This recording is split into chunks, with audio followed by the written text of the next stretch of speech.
Olá, gente, tudo bom? O tema nosso hoje está propondo este sentimento que é tão ruim, o sentimento da indiferença.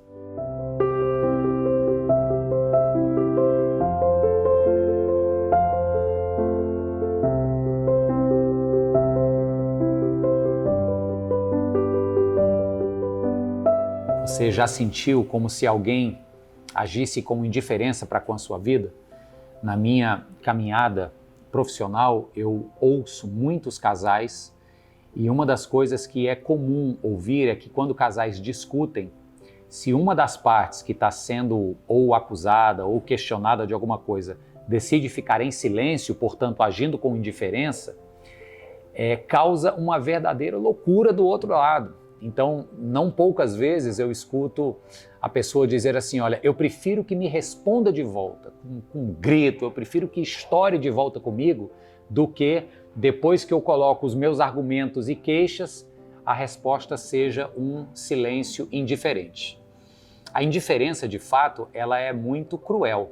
Dizem, inclusive, e eu sou inclinado a concordar, que o oposto do amor não é o ódio, é a indiferença. E quando a gente acha ou entende pelas circunstâncias da vida que Deus está indiferente para conosco, aí é de lascar, né?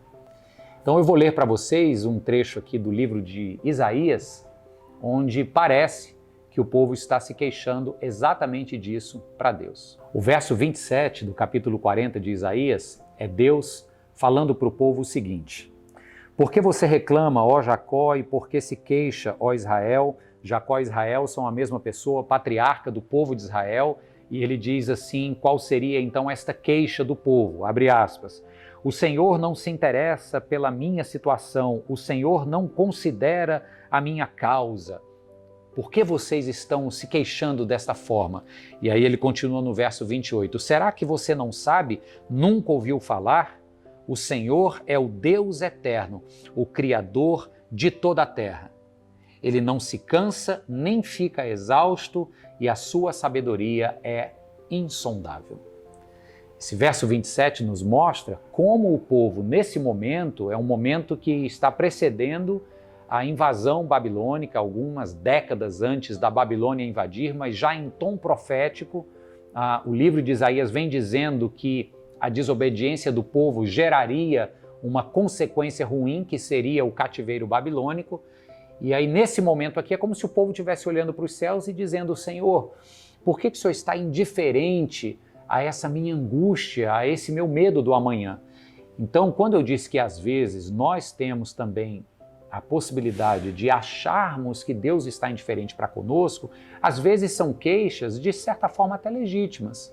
Às vezes a gente pode se sentir esquecido, temos orado, pedido, temos desejado que uma solução se apresente, que uma cura aconteça, e conforme o tempo se prolonga e essa bênção não chega, a impressão que dá é de indiferença por parte dos céus.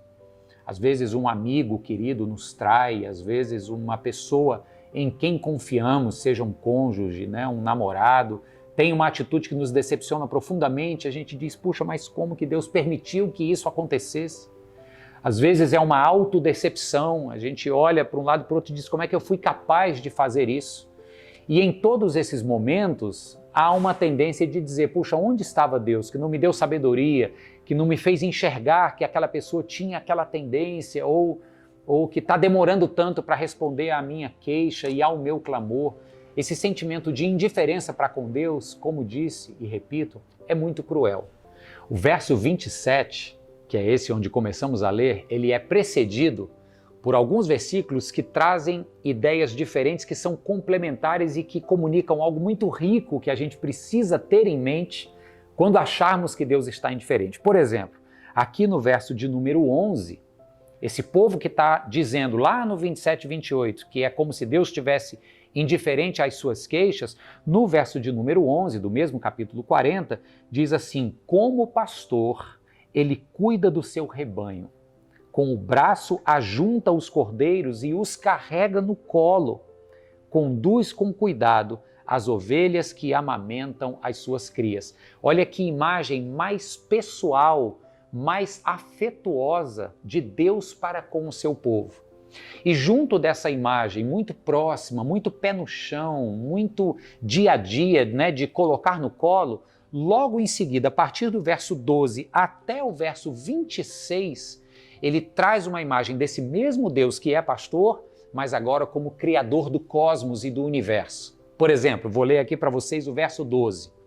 Quem mediu as águas na concha da mão, ou com o palmo definiu os limites do céu? Quem jamais calculou o peso da terra ou pesou os montes na balança e as colinas nos seus pratos? Quem definiu os limites para o Espírito do Senhor? Então olha como ele mostra esse Deus de maneira grandiosa. Ele conclui esse trecho inteiro no verso 26 dizendo assim: ergam os olhos e olhem para as alturas. Quem criou tudo isso? Aquele que põe em marcha cada estrela do seu exército celestial e a todas chama pelo nome. Tão grande é o seu poder e tão imensa a sua força que nenhuma delas deixa de comparecer. Então, eu gosto dessas ideias que são complementares. O verso de número 11 fala de um pastor, pé no chão, que pega a ovelha no colo, que fica com o cheiro da ovelha, mas que cuida de maneira muito afetuosa e atenciosa, junto com esta imagem de um Deus grandioso, que estabelece os limites do universo e que conta cada estrela e conhece cada uma delas pelo seu nome. Bem, isso é para que você tenha uma visão completa e não parcial de um Deus que jamais será indiferente com a sua causa. Espere pelo tempo dele, confie no jeito dele de agir. Ele não está indiferente. Este Deus que é tão grande, criador e organizador e orquestrador de todo o universo, é também identificado com um pastor. E Jesus Cristo diz: eu sou esse bom pastor, que vai atrás daquela uma ovelha que se desgarrou, que pega no colo, que cuida. Que você se sinta não como rejeitado e alvo da indiferença divina, que você se sinta como esse cordeirinho pegado no colo pelo pastor das ovelhas. Que Deus te abençoe e te fortaleça hoje, te erga e te ponha de pé. Em nome de Jesus. Um abraço.